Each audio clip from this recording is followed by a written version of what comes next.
사도행전 8장 이제 26절부터 40절 마지막 절까지 같이 읽도록 하십시다. 읽겠습니다.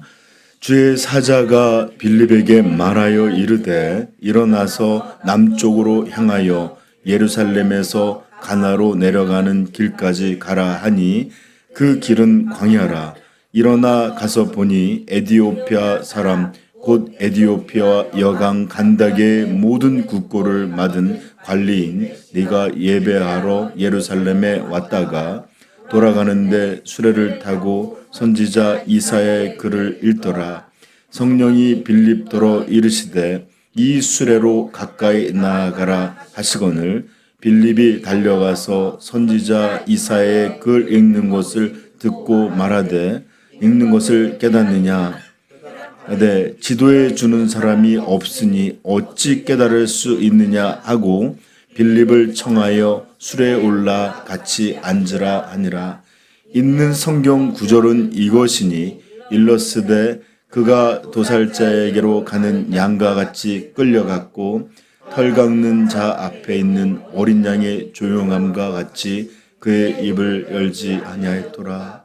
그가 굴욕을 당했을 때 공정한 재판도 받지 못하였으니 누가 그의 세대를 말하며 그의 생명이 땅에서 빼앗김이로다 하였거늘 빌립에게 말하되 청컨대 내가 묻노니 선지자가 이 말을 가리킴이냐 자기를 가리킴이냐 타인을 가리킴이냐 빌립이 이를 열어 이 글에서 시작하여 예수를 가르쳐 복음을 전하니 길 가다가 물 있는 곳에 이르러 그 내시가 말하되 보라 물이 있으니 내가 세례를 받음에 무슨 꺼리낌이 있으냐. 이에 명하여 틀을 멈추고 빌립과 내시가 둘 다 물에 내려가 빌립이 세례를 베풀고 둘이 물에서 올라올새 주의 영이 빌립을 이끌어 간지라.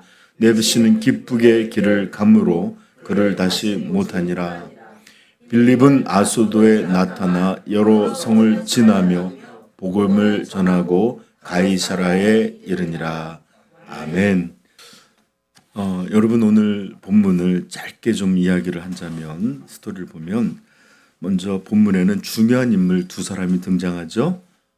사마리아에서 성공적으로 복음을 전파했던 빌립 집사님과 또 이름이 끝까지 언급되어 있지 않는 에디오피아의 한 내시 관리라고 하는 그 내시가 등장합니다. 이 내시는 에디오피아 여왕 간닥의 모든 국고를 맡았다고 그러는데 이 간닥이라고 하는 것은 진짜로 한 특정 인물이라기보다는 여왕 간닥의 후손으로 이루어진 왕조를 뜻하는 말이에요.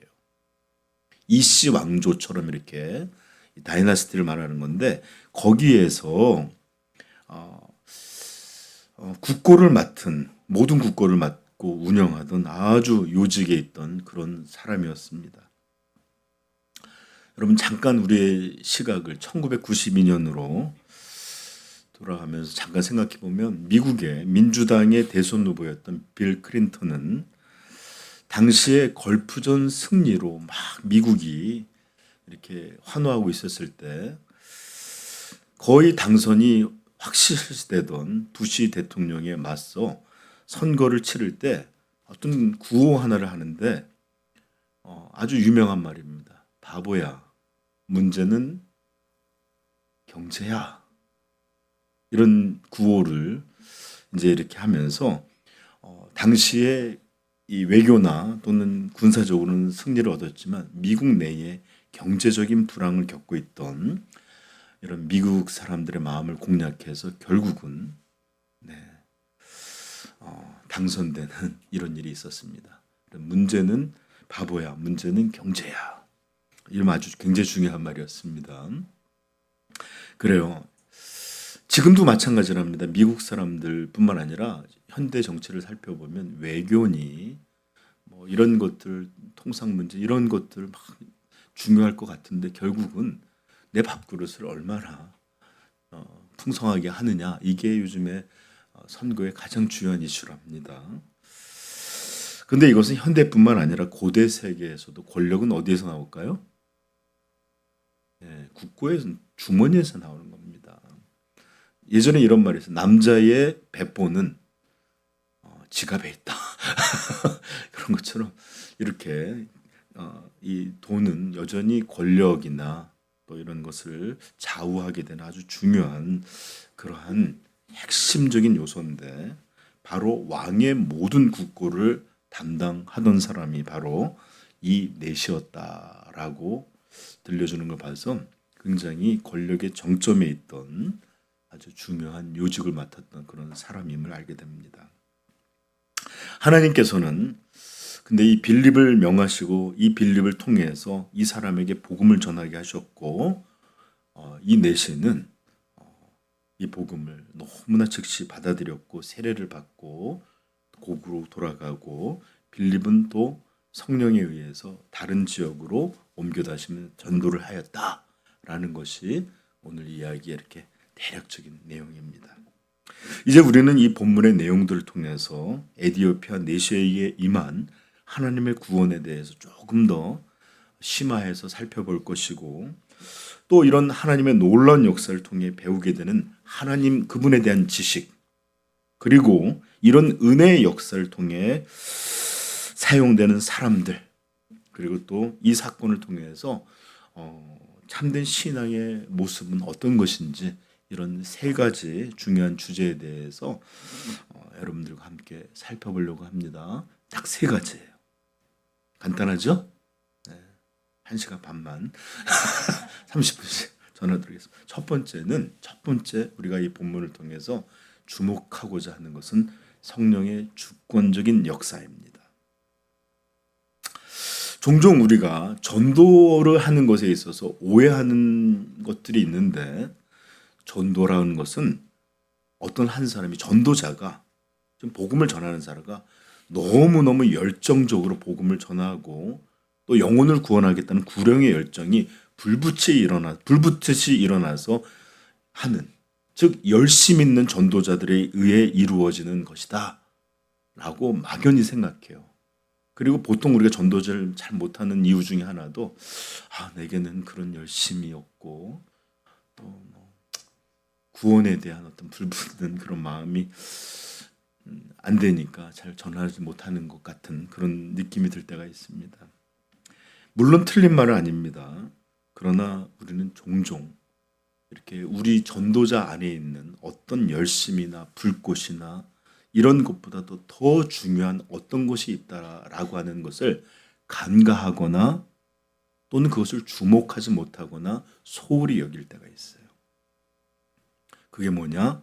다름 아닌 전도란 사람의 열심에 의해서 이루어지는 것이 아니라 하나님의 열심에 의해서 이루어지는 은혜의 사역이다라는 거예요.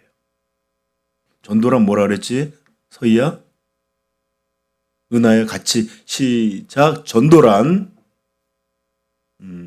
사람의 열심, 모모가 아닌 A가 아닌 B다. 사람의 열심이 아닌 하나님의 열심에 의해 이루어지는 은혜의 사역이다. 아멘. 자, 오늘 본문은 복음 전파에 대한 하나님의 주권적이고 놀라운 열심에 대해서 분명하게 증언해주고 있습니다. 먼저 우리 26절 한번 살펴볼까요? 시작.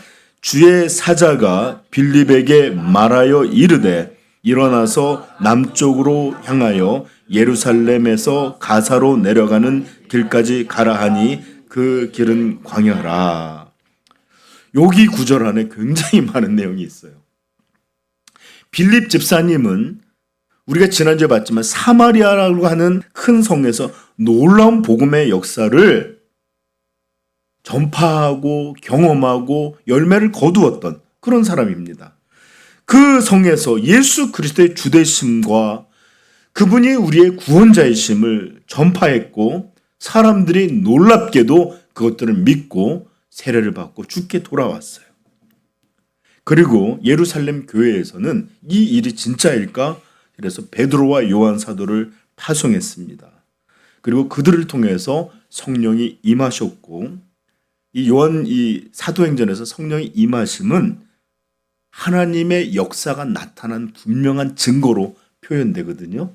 이렇게 성령의 역사가 나타났고, 이들도 하나님께서 자녀로 삼으신 하나님의 교회가 일부가 되게 하셨구나라는 것을 이 두 사도를 통해서 더 분명히 공고히 하게 됩니다. 비록 이 사마리아 성에서 마술사 시몬에 의해서 불미스러운 일이 없지는 않았어요. 그러나 오히려 이 일을 통해서 정말로 하나님의 참된 권세가 얼마나 두렵고 영광스러운 것인지를 더욱 깨닫게 됐죠. 감히 하나님을 돈 주고 자기가 이용할 수 있고 자기가 조정할 수 있고 내가 소유할 수 있는 것이라고 이런 착각을 갖고 있던 사람에게 무섭게 하나님 말씀하셨고, 그는 두려워했다라는 내용이 있었잖아요. 그렇죠? 자, 이렇게 놀라운 성공적인 사역을 사마리아 성에서 하고 있었고, 그것이 이루어지고 있던 바로 그때에 하나님은 주의 사자, 즉 하나님의 천사를 보내서 갑자기 빌립 집사에게 그곳에서 떠나 다른 곳으로 가도록 명하십니다. 그리고 이제 나중에 제가 조금 더 설명했죠. 그 길의 여정에서 하나님은 에디오피아 내시를 만나게 하셨고, 그냥 또 그 길을 지나칠까봐 정확하게 곳을 찍어주셔요. 29절 시작.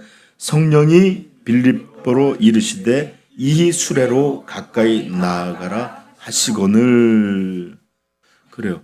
그곳까지 가기는 갔는데 혹 비켜가거나 또 다른 곳으로 다른 사람을 만날까봐 콕 집어서 조수래, 이수래, 여기로 나아가라.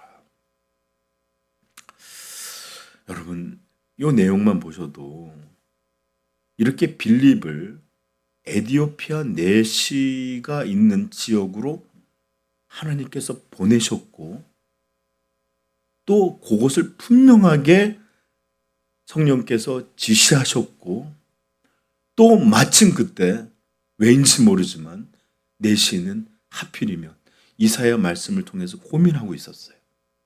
이게 누구지? 이게 본인에 대한 얘기일까, 저자? 아니면 남에 대한 이야기일까?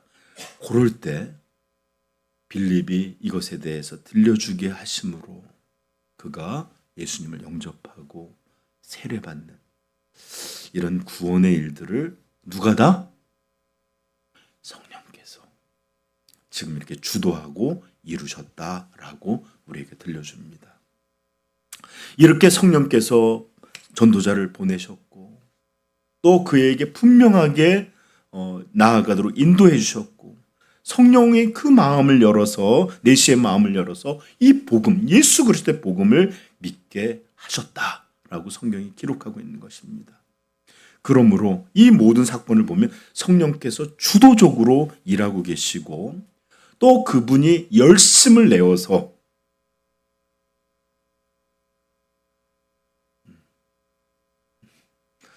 이렇게 가끔 가다 보면 저를 너무 이렇게 환상적으로 그러면 안 돼요. 자, 이렇게 그분의 열심에 의해서 이루어진 일들이 바로 이디오피아 내시의 구원입니다. 여러분, 오늘날도 많은 그리스도인들이 전도를 하라고 할 때, 또는 전도를 하려고 할 때 우리가 생각하는 마음은 그거예요. 우리가 열심히 있는 어떤 마음이 가는 사람, 또 전도를 하고 싶은 그런 마음이 있는데, 하나님 앞에 기도하는데 하나님은 그것들을 그냥 지켜보시고 특별한 관심이 없는 것처럼 우리 부모님, 내 형제, 지인, 이런 사람들을 향해서 하나님을 설득해서 제발 이 사람들이 복음의 마음을 열고 예수님을 영접하는 이런 일을 해달라고 하는 막연한 마음을 가질 때가 있어요. 그런 태도를 갖는 것처럼 보일 때가 있어요. 막 우리는 어떤 걸 원하는데 전도에 대해서 하나님 앞에 마치 이 사람한테 하나님 특별한 관심이 없고, 이 사람에게 하나님 앞에 부탁하고 간청해서 이 사람에게 은혜를 달라는 식으로 우리가 막연히 그렇게 여기고 그런 태도를 가질 때가 있어요.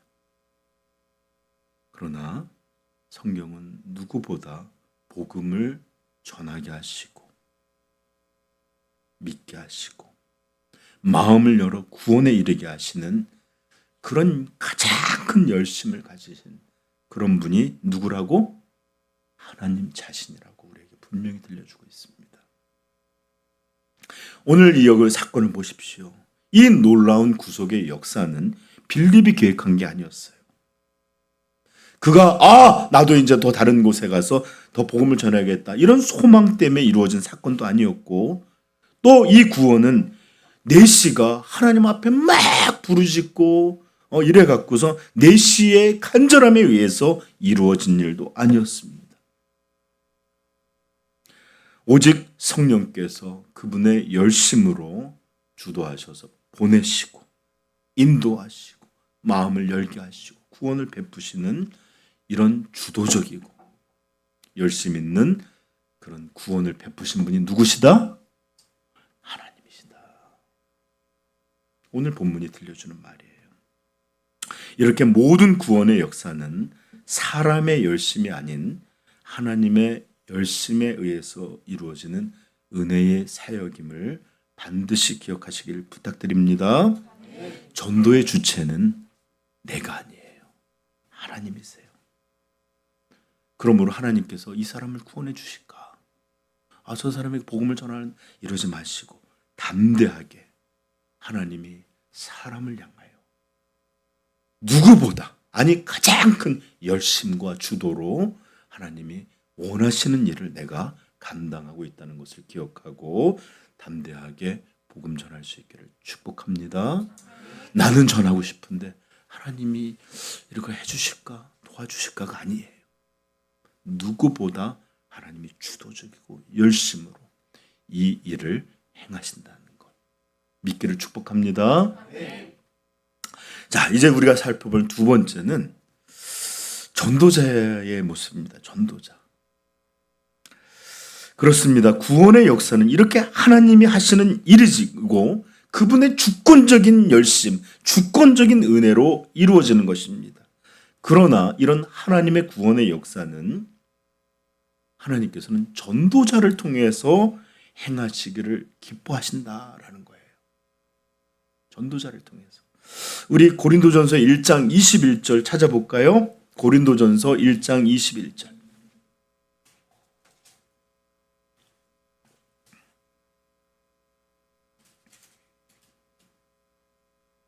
읽겠습니다. 하나님이 지혜에 있어서는 이 세상이 자기 지혜로 하나님을 알지 못하므로 하나님께서 전도에 미련한 것으로 믿는 자들을 구원하시기를 기뻐하셨도다. 아멘. 하나님께서 전도에 미련한 것으로 믿는 자들을 구원하시기를 기뻐하셨도다. 로마서 10장 13절 14절을 보면 이런 말씀이 나옵니다. 누구든지 주의 이름을 부르는 자는 구원을 받으리라. 그런즉 그들이 믿지 아니하는 일을 어찌 부르리요? 듣지도 못한 일을 어찌 믿으리요? 전파하는 자가 없이 어찌 들으리요? 그러므로 하나님은 이 전도를 통해서 이 복음을 듣게 하시고 이 들려지는 복음으로 사람을 구원하시길 기뻐하셨다라는 겁니다. 아멘. 이런 하나님의 분명한 뜻이 너무나 선명하고 심지어는 극단적으로 드러나 있는 것이 오늘 본문입니다. 여러분, 사실 빌립이 복음을 전했던 사마리아는 요즘 우리 중등부가 지도를 배우는데 이 예루살렘이라고 하는 여기서부터 북쪽 갈릴리로 올라가는 길 중간에 사마리아가 있어요. 즉 빌립은 예루살렘의 큰 박해를 피해서 선택한 지역이 어디였죠? 북쪽이었어요. 그래서 북쪽으로 올라가고 있습니다. 그런데 사마리아에 있던 빌립에게 다시 어떻게 했죠? 한번 보실까요? 26절 시작. 주의 사자가 빌립에게 명하여 이르되 일어나서 남쪽으로 향하여 예루살렘에서 가사로 내려가는 길까지 가라 하니 그 길은 무슨 말일까요? 떠나온 곳을 다시 빠꾸시켜서 다시 남쪽으로 휙 돌리셔서 예루살렘이 고지대예요. 거의 900에 있는 거기서부터 이 해안가라고 하는 가사까지 내려가는 길이 큰 길이 두 개 있답니다. 제가 지도를 다 살펴봤더니 하나는 도로가 편한 길이 하나 있고 또 하나는 산지와 광야로 이루어진 구길이 있대요. 그런데 그 첫 번째 길이 아니라 이 광야와 산지로 있는 그 길, 예루살렘에서 가사로 가는 그 길, 그러니 어딘지를 모르잖아요. 그죠? 그러니 어디서부터 출발했을까요? 다시 예루살렘 올라가서 거기서부터 이렇게 내려온 것입니다. 굳이 편한 도로도 아니고 산길을 말입니다. 아마 예루살렘에 큰 박해가 있어서 사마리아로 갔던 이 사람은 이런 주의 명령이 개입하지 않았다면 결국 사마리아에서 사역을 마치고 어디로 갔을까요?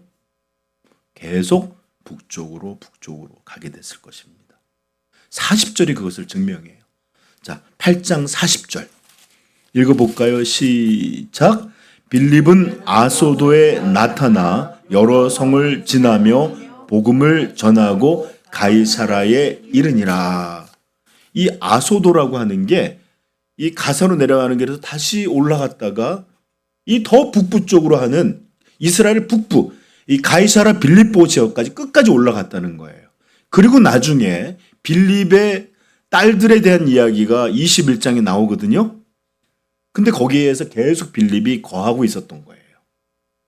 그러니까 그는 무슨 이유인지 모르지만 흩어져서 갈 때 어쩌면 그의 그 본 적지라든지 아니면 누가 있든지 모르지만 북쪽으로 향하던 사람이에요.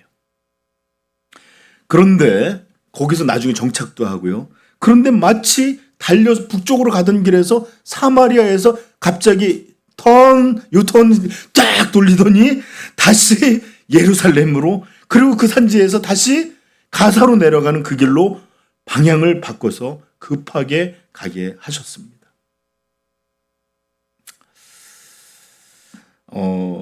여러분 이 거리를 제가 계산해 봤더니 만만치 않은 수백 킬로 같아요. 그리고 그 길들을 다시 돌아오려면 최소 몇 주가 필요한.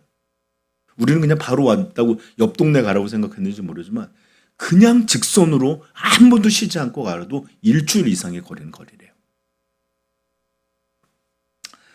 자, 이렇게 원래의 이렇게 가던 길을 돌이키셔서 복음을 딱 전하게 하시고서는 여기 보시면 성경에서 굉장히 특별한 문장이 나오는데 여기 보시면 39절 한번 볼까요? 둘이 물에서 올라올 때 주의 영이 빌립을 이끌어 가신지라. 이게 정확히 원문은 빼앗아 가신지라예요. 그리고 40절에 보면 빌립은 아소도에 나타나 그랬죠. 그래서 학자들은 저 좀 보세요. 빌립을 하나님이 성령이 갑자기 어떻게 했다?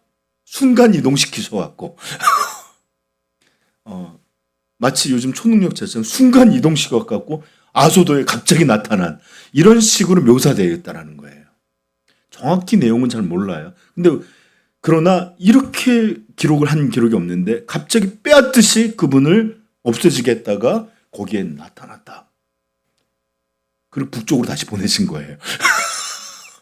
특이하죠? 네, 아무튼 그런데 이렇게 이제 빌립을 그 내시에게 오게 하셨는데 우리는 알고 있잖아요. 하나님께서는 사람의 도움 없이도 사람을 구원하실 수 있을까 없을까? 있어요. 그리고 특별히 그는 이사야 53장에 메시아에 대한 예언을 읽고 있었잖아요. 그러므로 만약에 하나님이 그에게 성령의 조명으로 이분이 우리의 구원자신가 보다 하고 이름은 모르지만 그분을 믿게 하셨도록 하셨다면, 조명하셨다면 그 구원자에 대해서 어쩌면 이 구원에 이르는 그런 일도 있으셨을 겁니다. 그러나 하나님께서는 그렇게 하지 않으시고 전도자 빌립을 보내셔서 그 길을, 오랜 길을 빠꾸시키고 최소 1주일, 2주를 거쳐서 그 오는 거리를 만드시고 그를 그 길에서 수레가 지나가는 저수레야 지명하셨고, 또 다가가서 보니까 이사야 53장을 이렇게 읽고 있는 거야. 그랬더니 31절에 이제 가서 보실까요? 8장에 빌립이 달려가서 선지자 이사야의 글을 읽는 것을 듣고 말하되 읽는 것을 깨닫습니까? 그랬더니 31절 뭐라고 그러죠? 대답하되 지도해 주는 사람이 없으니 어찌 깨달을 수 있겠습니까? 그래요. 이것을 깨닫게 하고 이것을 알려주고, 이분이 바로 예수 그리스도다, 하나님의 아들로 하나님이 우리에게 주신 구원자다, 이것을 가리키고 전할 수 있도록 바로 빌립을 보낸 거예요. 이분을 전하고 그리고 믿고 그렇게 그분을 알고 구원을 받게 하시려고 빌립을 그렇게 돌렸다는 것입니다. 근데 여러분, 왜 빌립이었을까요? 우리 성경에 보면 사방으로 흩어졌다잖아요. 북부만 갔을까요? 서쪽으로 가는 사람도 있을 거고 동쪽으로 가는 사람도 있을 거고. 우리도 알잖아요. 택시 부를 때 제일 가까운 게 오잖아요. 그런데 굳이 남쪽으로 해안가로 가는 사람들도 있었을 텐데 굳이 북쪽에 있던 사람, 사역을 잘 살아가는 사람을 딱 지정해서 네가 가. 이렇게 그를 보냈습니다. 왜 나야가 아니라 얼마나 빌립은 영광이었겠어요. 그렇죠? 그 많은 사람들 중에 특별히 하나님이 자신을 선택했어요. 자, 그러므로 우리는 사실 왜 빌립이었는지 도무지 알 수 있는 길은 없어요. 이것도 난 천국에 가서 물어볼 겁니다. 예수님, 왜 그 많은 사람 중에 꼭 빌립 집사였나요? 내 뜻이야. 그렇죠. 하나님의 뜻입니다. 오직 그러나 분명한 것은, 확실한 것은 하나님이 이렇게 한 사람을 구원하시는 이 일을 전도자를 통해, 전도의 미련함을 통해, 여러분 그냥 읽는 거 했으면 되는데 굳이 그 먼 거리를 돌리고 그 먼 시간을 걸어오시게 하는, 얼마나 전도에 미련해요. 요즘 같으면 핸드폰 하나 하나님이 딱 게시받아요. 010 원래 전화해봐. 이러면 되는 일이 될지도 몰라요. 그런데 그 길을 전도의 미련한 발걸음으로 오게 하시고 이렇게 구원하시기를 기뻐하셨다. 그러므로 우리 아까 그랬죠. 하나님께서 전도의 미련한 것으로 구원하시길 기뻐하셨다는 것이 극단적으로 너무나 선명하게 나타나 있는 본문이다. 아멘. 그러므로 우리 모든 삼위영광교회 지체들이 이런 빌립 집사님과 같은 이런 하나님의 영광의 도구가 되길 축복합니다. 하나님께서 지명하여 사용하시는 우리 중등부, 우리 청년부들, 우리 성인들 되기를 다시 한번 주님의 이름으로 축복합니다. 여러분, 우리 그리스도인들이 세상에 사람들에게 해줄 수 있는 최고의 사랑, 최고의 선물은 다른 어떤 거 아니에요. 내 친절 아니에요. 내 어떤 것 아니에요. 예수 그리스도라는 복음입니다. 아멘. 자, 그리고 하나님이 우리를 사용하셔서 이 복음이 불신자들에게 또는 믿지 않는 이들에게 전해지게 하시고, 또 그분이 그들의 마음을 열어서 우리가 전한 복음, 예수 그리스도를 믿게 함으로 구원에 이르게 된다면 세상에 이것보다 더 영광스럽고 이것보다 더 복된 일은 아마 세상 전체 없을 거예요. 그죠? 다니엘서 12장 3절에 말합니다. 지혜 있는 자는 궁창의 빛과 같이 빛날 것이요, 많은 사람을 옳은 대로 돌아오게 한 자는 별과 같이. 영원토록 빛나리라. 많은 사람을 옳은 대로 하나님께로 돌이키게 돌아오게 한 자는 별과 같이 영원토록 빛나리라. 아멘. 그러므로 우리는 하나님이야말로 구원의 주체시다. 그분이 우리에게 가장 열심 있는 분이시다. 이런 것들을 깨달을 뿐만 아니라 하나님께서 누구?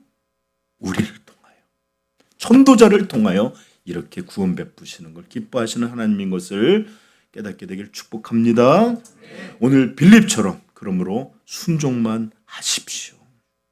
여러분, 엄청난 거리, 엄청난 시간, 빌립이 이 거리를 몰랐을까요? 예루살렘으로 거기 가는 길 알았기 때문에 온 거잖아요. 묻기도 했을 거고, 거기가 내가 돌아온 길인데 수백 킬로를 또 가서 거기를 가라고 몇 주에 걸쳐서. 그런데 27절 한번 읽어볼까요? 시작. 일어나 가서 보니. 거기까지만 읽어요. 단순해요. 그 먼 거리, 그 오랜 시간, 그 고생, 이런 거 생각하지 않고 가라 하니까 일어나 가서 보니 어떤 언급도 없어요. 그저 단순하게 순종했다라고 기록하고 있습니다. 그러므로 우리는 성도님들, 가라 하면 가고 오라 하면 오고 전하라고 하면 전하는 이런 순종이 있길 축복합니다. 여러분, 이거 쉬운 일 아니에요. 만약에 우리 교회가 상상을 해봅시다. 지금은 몇 명 안 되지만 갑자기 여러분들이 미친 듯이 전도를 했어요. 사람들이 막 몰려와. 그러더니 100명, 200명, 300명에 대해서 막 사역하는, 복음도 전하고 선교도 가고 막 이렇게 해서 교회가 막 이렇게 막 부흥 아닌 부흥을 경험하고 있을 때 갑자기 기도하는데 하나님이, 이 목사야, 이제 개척을 새로 하거라. 그것도 내가 알지도 못한 저기 어디 지역에 가서, 거기가 어딘데요 하나님? 이렇게 보낸다면 여러분, 제가 일어나 즉시 이런 게 가능할까요? 나 잘못된 거 저 그렇게 믿음 좋지 않습니다. 내가 잘못 들었나 봐. 하나님은 말씀으로 얘기하시지 피면 갑자기 또 어머. 아마 쉽지 않았을 거예요. 그런데 성경에 보십시오. 그 어려운 길을 그냥 단순하게 일어나 가서 보니. 여러분, 이런 순종, 이것은 여러분 너무 어려워 보이는 그냥 복음을 전하면 머리끄댕이 끄댕길 것 같고 나한테 욕할 것 같고 거부할 것 같은 그런 사람에게 가라, 이런 것처럼 들립니다. 그러나 우리가 순종할 때 우리의 순종을 통하여 한 사람이 지옥에서 건짐을 받게 될 것이고 저주받은 백성이 영생을 얻으며 그렇게 하나님을 대적하던 사람이 하나님의 귀한 자녀로 거듭나게 되는 놀라운 영광, 기쁨, 은혜를 누굴 통해? 순종하는 여러분을 통해서 이루어 줄 것입니다. 만약에 여러분 생각해 보세요. 천국에서 제가 전도하고 복음을 전했던 사람들이 구원을 받아서 그곳에서 우리가 전부 만난다면 얼마나 기쁘고 감사할까요? 내가 천국에 갔더니 나보다 먼저 복음을 듣고 제가 전한 이 복음을 듣고 구원받은 사람들이 기다리고 있었어요. 목사님, 저 기다리고 있었어요. 집사님, 저 기다리고 있었어요. 집사님이 순종하여 복음을 전해줬기에 제가 이곳에 올 수 있었습니다. 이렇게 우리가 전하는 이들이 또 저희에게 또 올 때 우리 육신의 부모님도 계시고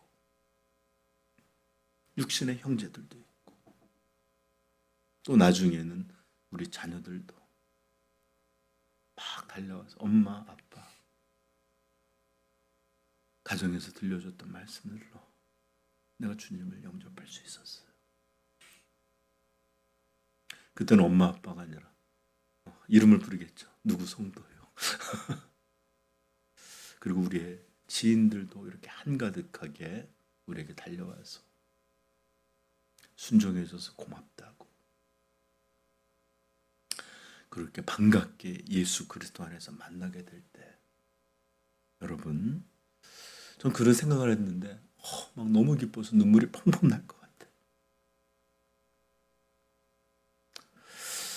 그러므로 사랑하는 성도님들, 하나님이 정말로 이 구원에 있어서 주권자요, 정말로 열심 있는 그런 하나님이시고, 그저 우리는 하나님의 부르심에, 명하심에 순종만 하면 그런 놀라운 은혜들을 우리에게 허락하심을 믿기를 축복합니다. 사도행전 1장 8절에 이렇게 말합니다. 오직 성령이 너희에게 임하시면 너희가 권능을 받고 온 유대와 사마리아와 땅끝까지 이르러 내 증인이 되리라. 그래서 우리 교회는 여기 보시면 주보에 보면 내 증인이 되라 써 있죠? 네. 이런 예수 그리스도의 명하심에 순종함으로 이런 영광의 도구, 은혜의 도구로 잘 사용되시기를 주님의 이름으로 축복합니다. 저는 정말 소망이 여러분들의 전도함으로 여러분들의 부모가, 여러분들의 자녀가, 여러분들의 형제 자매가, 지인들이 예수 그리스도라는 구원을 알게 되기를 축복해요. 그래서 한번 천국에서는 이렇게 한번 모임들을 갖기를 부탁합니다. 자, 이렇게 전도자에 대해 살펴봤고, 세 번째입니다. 오늘 본문을 통해서 우리에게 보여주는 선명함인데, 이제 마지막으로 살펴본 것은 한 개인을 향한 하나님의 승량할 수 없는 사랑이에요. 하나님의 사랑. 여러분, 아까도 얘기했지만 하나님께서는 빌립 집사를 명하여 엄청난 시간, 엄청난 수고, 엄청난 어려움의 노정을 거쳐서 이 내시에게 나오게 하셨습니다.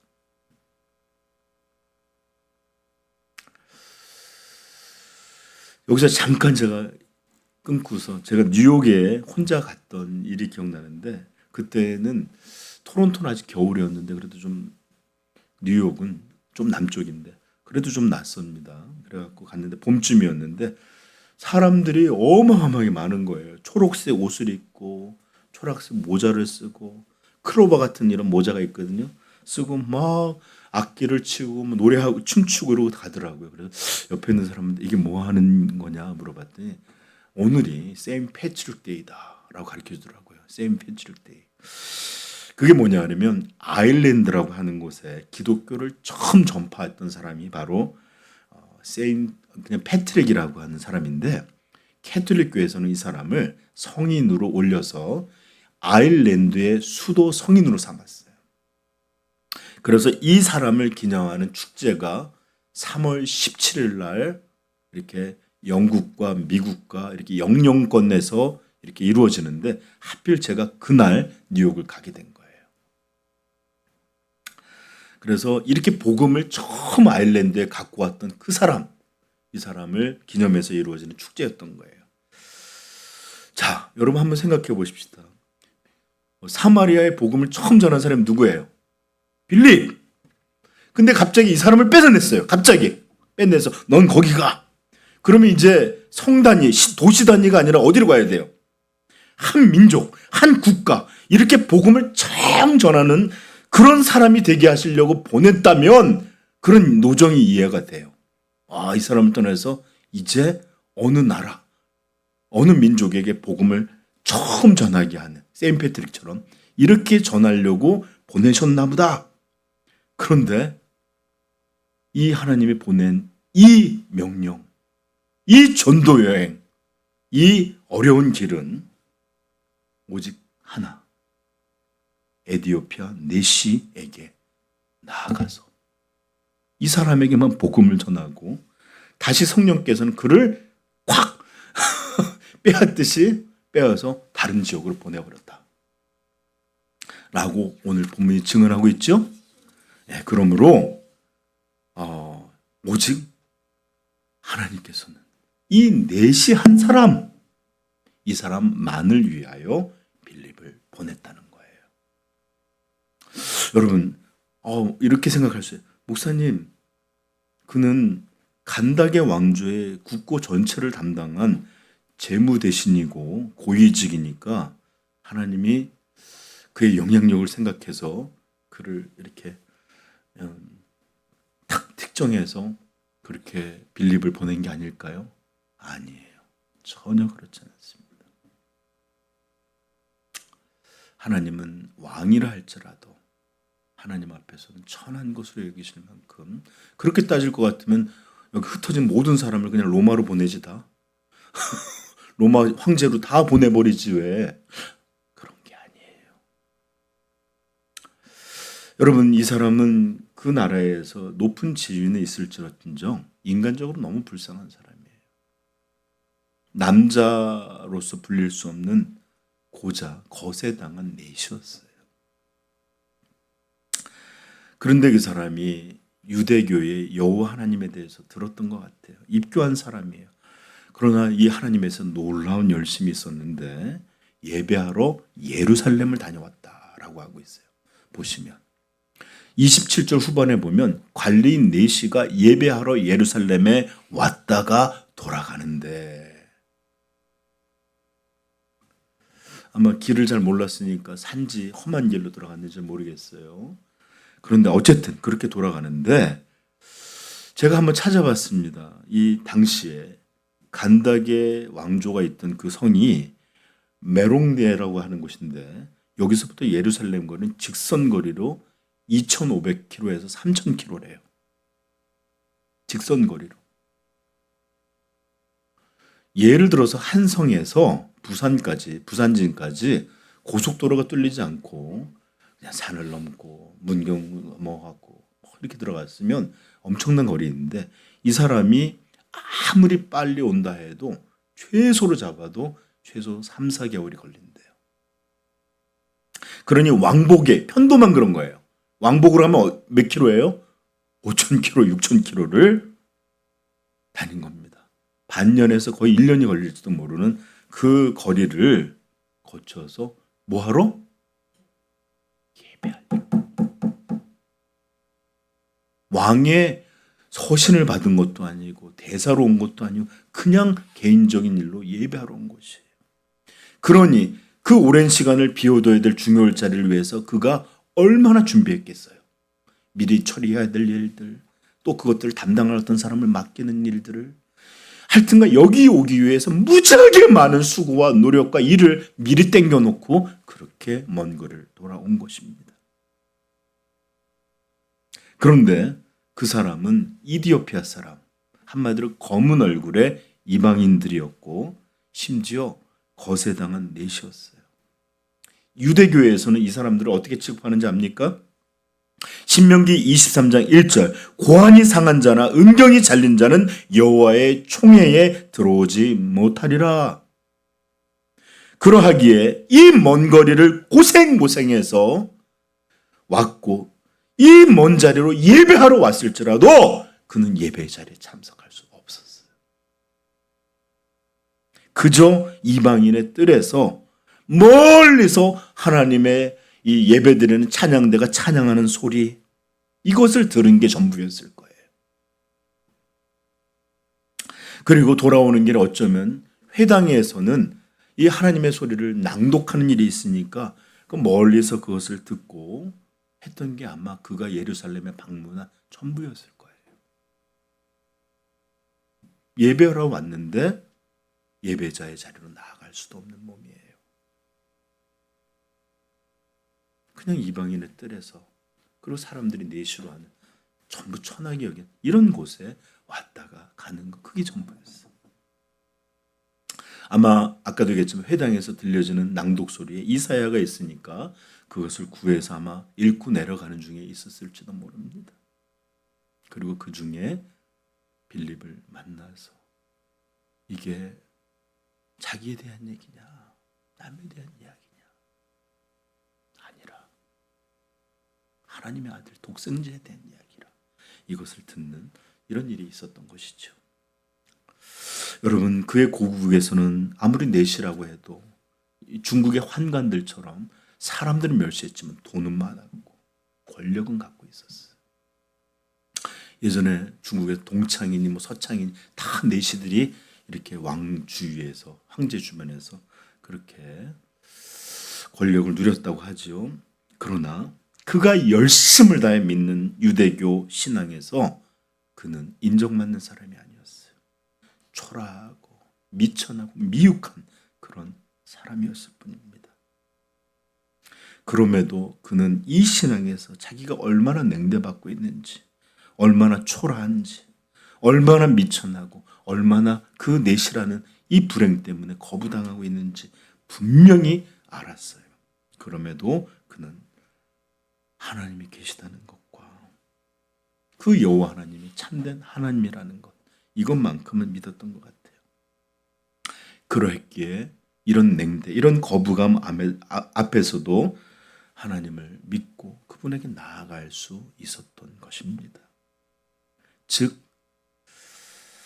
그가 믿는 이 여호와의 신앙에서는 자기를 환대해주고 자기를 자긍 있게 하고 자기를 영광스럽게 해주는 그런 것이 있어서 믿게 된 게 아니라는 거예요. 여러분, 알파 코스라고 하는 전도 코스가 있어요. 여기에는 사람들이 오면 왕과 여왕처럼 대접해 주래요.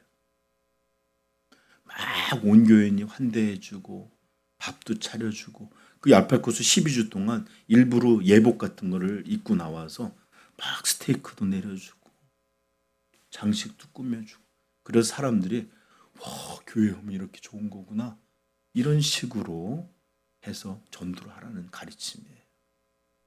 그런 가르침이었다면 이 에디오피아 내시는 예배 자리로 나가지도 못하고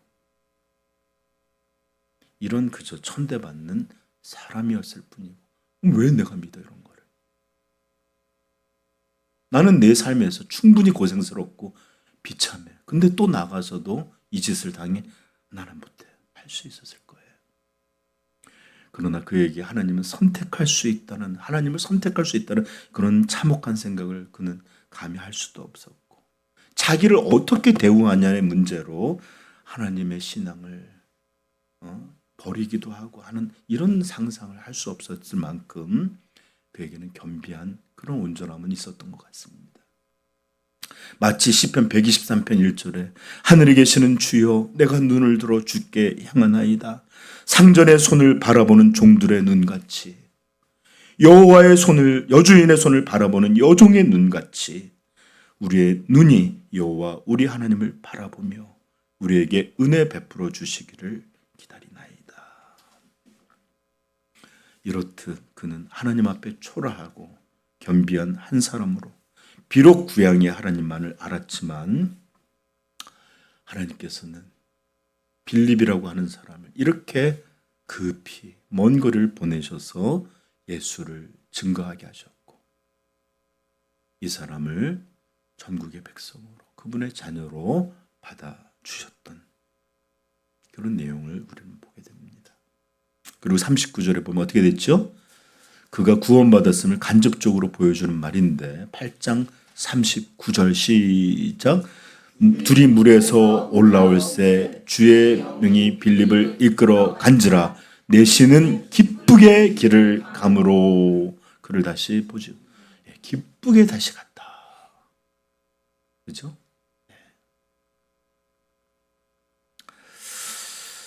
오직 하나님은 이렇게 하나님의 사자를 보내서 빌립을 그에게 보내셨고, 또 그를 지정하여 내시에게 나오게 하셨고, 또 복음을 듣게 하심으로 구원을 베풀어 주셨는데, 이 모든 일이 오직 한 사람, 오직 이 한 사람, 고자로 거세당한 사람으로 예배에조차 참석할 수 없었고, 유대인들에게는 이방이라는 멸시 속에 그저 개종했다 할지라도 이방인의 뜰에서만 겨우 머물다 올 수밖에 없었던 이 이방인 한 사람을 위하여 하나님은 이런 구원의 역사를 베푸셨음을 성경은 증언해주고 있습니다. 여러분, 비록 빌립과 에디오피아 내시의 이야기지만 이 본문의 이야기가 이때만, 이 사람에게만 이루어진 이야기겠습니까? 비록 기록되어지지 않았다도 흩어진 모든 자들에게 일어난 이야기요. 또 구원받은 예수의 사람들로 건짐을 받은 모든 사람들에게 이야기가 바로 이런 하나님의 놀라운 구원의 계획 속에 있는 것이었습니다. 그렇습니다. 한때 사람들이 즐겨 말하던 말이 있었는데 하나님은 온 인류 중에 단 한 명, 내가 단 한 명이라 할지라도 예수를 이 땅에 보내셔서 나를 구원하셨을 거다라는 이야기를 한참 교회에서 전했던 기억이 있어요. 정말일까요? 네, 그렇습니다. 비록 감성적인 표현이지만 정말로 하나님은 단 한 명이라고 있어서 단 한 명만의 죄인이 있다 할지라도 구속을 위해 예수님을 우리에게 보내셨을 것입니다. 오늘 본문은 이렇게 단 한 사람만을 위하여서도 놀라운 구원을 베푸시는 이 하나님의 은혜의 역사, 또 하나님이 얼마나 한 사람을 깊게 사랑하시는지를 보여주는 분명한 증거로서 이렇게 우리에게 환히 빛을 보여주고 있습니다. 어떤 사람들은 이렇게 그냥 이 사람이 먼 거리를 달려올 만큼 열심 있는 사람이었기에, 또 귀국길에도 성경을 읽을 만큼 신앙적인 열심과 고민을 가진 사람이었기에 그러니 하나님을 이 사람이 택하셔 구원하신 거 아닐까? 그렇게 생각할 수도 있겠죠? 아니에요.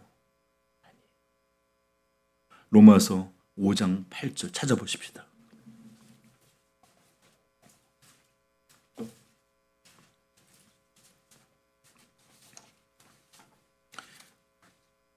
시작.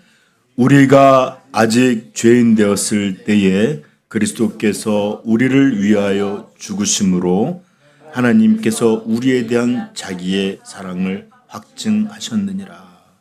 아멘. 우리가 아직 죄인 되었을 때에, 하나님의 원수 되었을 때에 하나님은 독생자를 우리에게 주셔서 하나님이 우리를 사랑하심을 증명해 주셨다. 우리는 그 내용을 다음 장 9장에서 대적자로 그리스도인들을 박해하고 교회를 잔멸했던 이 대적자 사울을 하나님이 건지시는 그런 구속의 내용을 봄으로 알게 될 것이고, 또 하나님을 향하여 그렇게 대적하고 심지어 하늘을 향해 소리 지르던 한 사람을 설교자와 목사로 삼으심으로 이런 일들을 나타내 주셨고, 이런 일들은 또 목회자나 이런 사람에게만 아니라 모든 사람들, 죄인 되었던 우리들을 부르셔서 하나님을 알게 하는 구속의 자녀들로 삼아주시는 사건들 속에 계속해서 반복됩니다.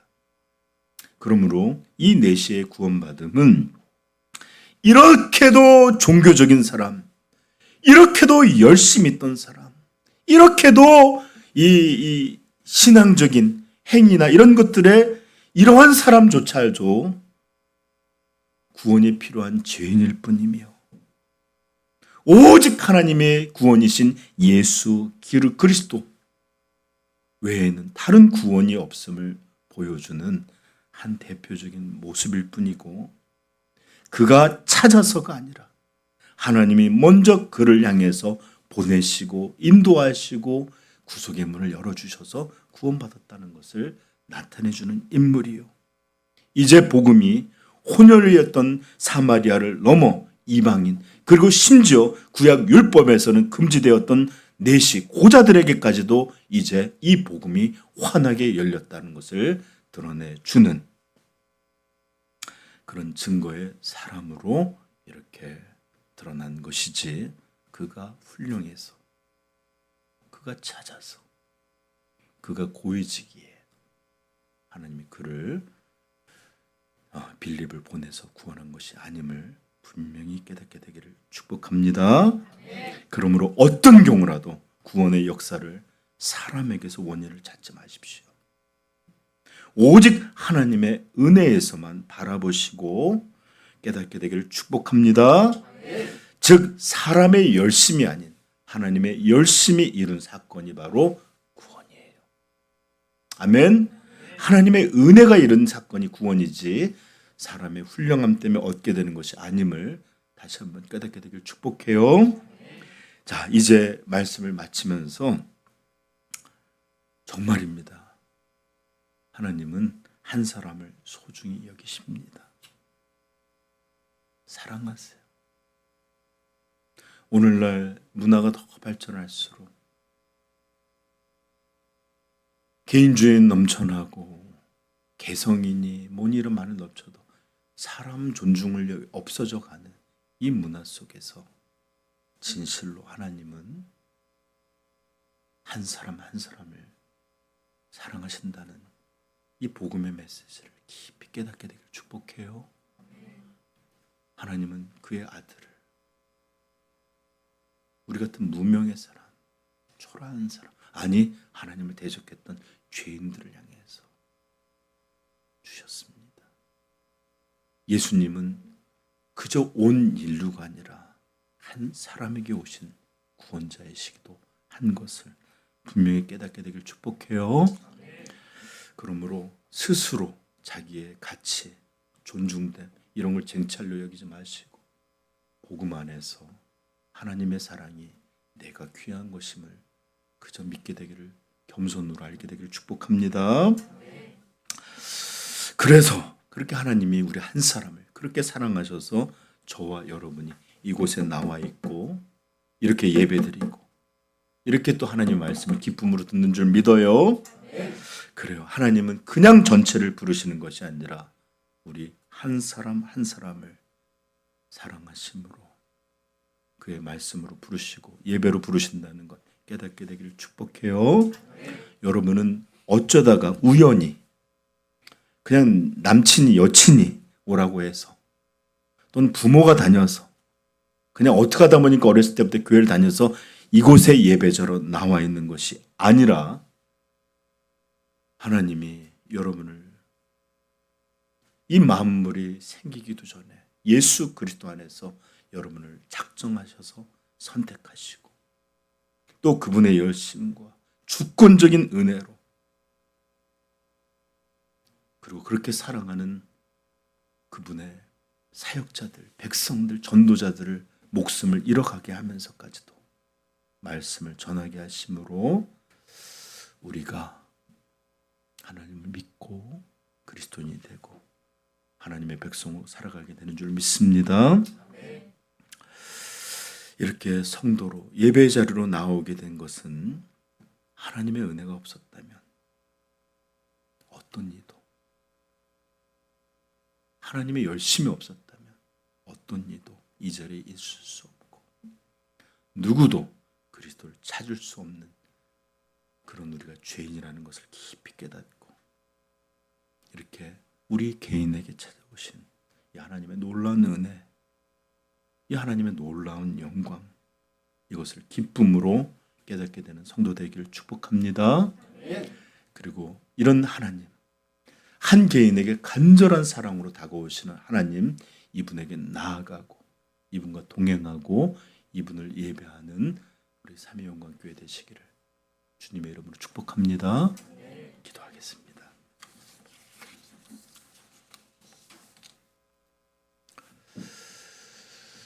여러분, 진실이에요. 하나님은 여러분을 사랑하십니다. 한 개인을 향해서 하나님은 간절한 사랑으로 여러분을 부르십니다. 그렇게 해서 교회를 주셨고 사역자를 보내셨고 아니 예수 그리스도를 우리에게 피 흘려 죽게 하셨습니다. 여러분, 이런 하나님의 우리를 향한 한 사람을 향한 간절한 사랑을 볼 수 있기를 축복합니다.